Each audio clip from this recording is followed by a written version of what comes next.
Ciao! Oggi prepareremo gli gnomi di Natale.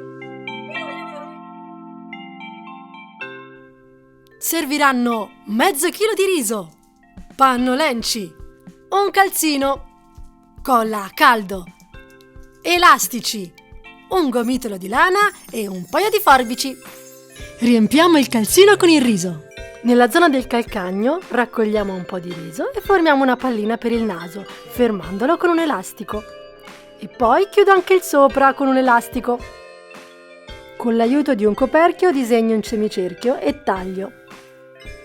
Metto la colla nella parte alta, nella parte esterna e chiudo.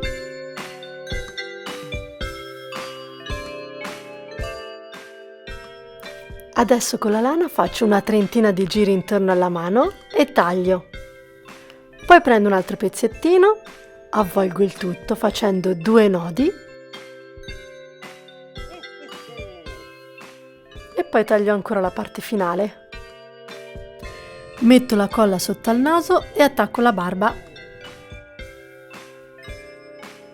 Fissiamo anche la parte superiore con la colla tutta intorno, anche qui e anche qui. E adesso colla tutto intorno per il cappello.